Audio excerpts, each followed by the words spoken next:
ब्रह्म सत्यम सर्वाधार। आज बहुत ही मुख्य विचार, पहले कुछ पॉइंट गीता के सार के श्रवण करते हैं, उसके बाद गुरुदेव का आत्म पूजा पर वाणी पाठ। बहुत ही सुंदर विषय है, इसको अगर मन से श्रवण करेंगे तो ज़रूर कहीं ना कहीं आपको लाभ होगा, तनाव कम होगा। तो सबसे पहले गीता के सार को श्रवण करते हैं। क्यों व्यर्थ की चिंता करते हो, किससे व्यर्थ डरते हो? कौन तुम्हें मार सकता है? आत्मा ना पैदा होती है ना मरती है। दूसरा पॉइंट गीता के सार का, जो हुआ वो अच्छा हुआ, जो हो रहा है वो अच्छा हो रहा है, जो होगा वो भी अच्छा होगा। तुम भूत का पश्चाताप ना करो, भविष्य की चिंता ना करो, वर्तमान चल रहा है। बहुत ही सुंदर गीता के सार का ज्ञान आगे श्रवण करते हैं। तुम्हारा क्या गया जो तुम रोते हो? तुम क्या लाए थे जो तुमने खो दिया? तुमने क्या पैदा किया था जो नाश हो गया? ना तुम कुछ लेकर आए, जो लिया यहीं से लिया, जो दिया यहीं पर दिया। जो लिया इसी भगवान से लिया, जो दिया इसी को दिया। तो व्यर्थ की काय की चिंता करते हो, ये बता रहे हैं इसमें गीता के ज्ञान में। तो इसको श्रवण करें और देखिए आगे का पॉइंट। खाली हाथ आए और खाली हाथ चले, जो आज तुम्हारा है कल और किसी का था, परसों किसी और का होगा। तुम इसे अपना समझकर मग्न हो रहे हो, बस यही प्रसन्नता तुम्हारे दुखों का कारण है। आज संसार में सबसे बड़ा दुख का कारण है। ये पॉइंट एक बार फिर समझ करते हैं। खाली हाथ आए और खाली हाथ चले, जो आज तुम्हारा है कल और किसी का था, परसों किसी और का होगा। तुम इसे अपना समझकर मग्न हो रहे हो, बस यही प्रसन्नता तुम्हारे दुखों का कारण है। जो भोग विलास की चीज़ें, संसार की चीज़ें इकट्ठी हो रही हैं और उसे प्रसन्न हो रहे हो, जब यहाँ से जाओगे तो फिर दुख होगा, यही कारण है।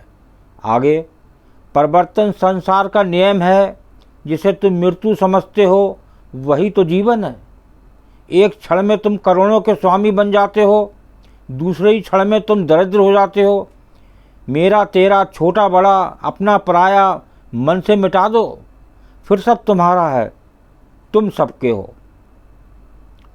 ना ये शरीर तुम्हारा है ना तुम शरीर के हो। ये अग्नि जल वायु पृथ्वी आकाश से बना है और इसी में मिल जाएगा, परंतु आत्मा स्थिर है, फिर तुम क्या हो?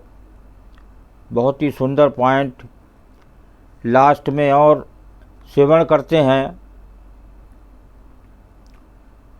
तुम अपने आप को भगवान को अर्पित करो, यही सबसे उत्तम सहारा है। जो इसके सहारे को जानता है वो भय चिंता शोक से सर्वदा मुक्त है।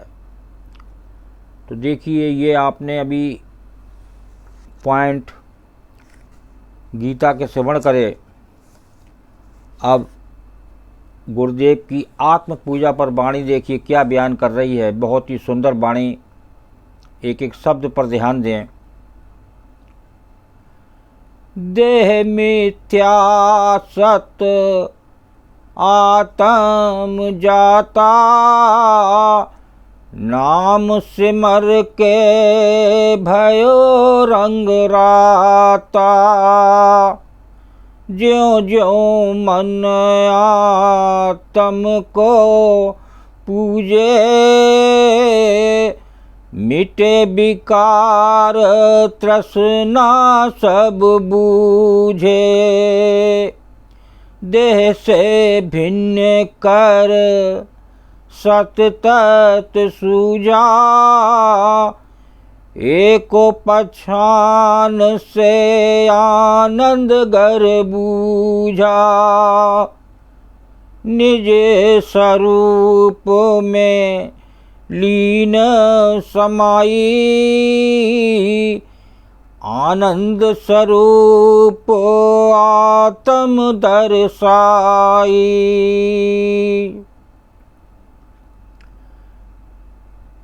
देह ममता को त्याग के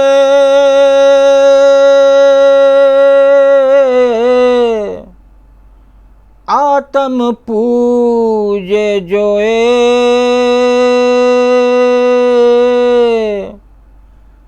मंगत मिटे चित कामना,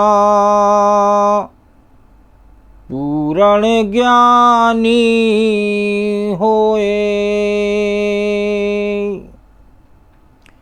देह ममता को त्याग के आत्म पूजे जोए, मंगत मिटे चित कामना, पूर्ण ज्ञानी होए। गुरुदेव महात्मा मंगत राम जी की अभी ये वाणी आत्म पूजा पर श्रवण की गई जी की लास्ट वाणी क्या बयान कर रही है। देह ममता को त्याग के आत्म पूजे जोए, मंगत मिटे चित कामना, पूर्ण ज्ञानी होए। देखिए पूर्ण ज्ञानी की बात हो रही है, तो जो पूर्ण ज्ञानी होगा वो कैसे होगा, ये वाणी दर्शा रही है। देह ममता को त्याग के, सबसे पहले जो सबसे भारी देह की ममता है इस संसार में, मैक्सिमम जीव को देह की ममता है। और जो आत्म तत्व है, आत्मा है, उससे वो बहुत दूर है। क्योंकि दूर इसलिए है कि वो बाहर भटक रहा है, वो बाहर भटक रहा है, दर दर की ठोकरें खा रहा है। मंदिर, पेड़, चौराहा, तारे, जो कुदरत की बनाई हुई, प्रभु की बनाई हुई चीज़ें हैं, उस पर उसे विश्वास है। जो डायरेक्ट प्रभु अंदर विराजमान है उस पर उसको विश्वास नहीं है, उससे ज़्यादा विश्वास है देह पर। यहीं पर इस जीव की हार है, आगे नहीं बढ़ पाता। संसार में दर दर की ठोकरें, कभी कहीं किसी मंदिर, कभी किसी मंदिर में जाकर तृप्ति चाहता है, लेकिन उसको तृप्ति कहीं नहीं मिलती। तो देखिए, देह ममता को त्याग के आत्म पूजे जोए, मंगत मिटे चित कामना, पूर्ण ज्ञानी होए। तो सबसे पहले हमें देह की ममता को त्यागना है। उसके बाद जो हमारा सबसे बड़ा पहला धर्म है वो है आत्म को पूजना, आत्म तत्व की याद बनानी मन से। अब मंगत मिटे चित्त कामना, तो गुरुदेव बता रहे हैं जो चित्त या मन की कामना जो जुड़ी हुई है, सबसे ज़्यादा देह की ममता, उसके बाद संसार की जो वस्तुएं हैं उस पर ममता, जिनकी क्षणिक आप लाभ ले सकते हैं। तो बता रहे हैं कि मंगत मिटे चित्त कामना, पूर्ण ज्ञानी होए। वो जीव या मानव पूर्ण ज्ञानी बता रहे हैं, लेकिन इस आत्म को भजना होगा, इस आत्म तत्व की याद बनानी होगी। एक सांसारिक याद में इधर उधर भटकना से दूर होना होगा, तभी तो इस आत्म की याद बनेगी। तो जब आप इस आत्म तत्व की याद बनाएंगे तो जो चित्त में कामना है ये सब आपकी दूर होगी और आप गुरुदेव की वाणी के अनुसार पूर्ण ज्ञानी हो सकते हैं। और इस आत्म तत्व को पूछते पूछते आप एक दिन खुश होके सुखी के साथ इस संसार से विदा होंगे और उस आत्म तत्व में लीन होंगे और इस संसार, इस जग से इस जीत को जाएंगे। ओम ब्रह्म सत्यम सर्वधार दास का अगर ये चैनल अच्छा लगा हो तो इसे सब्सक्राइब करें, बेल प्रेस करें, लाइक करें, शेयर करें, ताकि आगे आने वाला वीडियो सर्वप्रथम यूट्यूब में मिले। ब्रह्म सत्यम सर्वधार।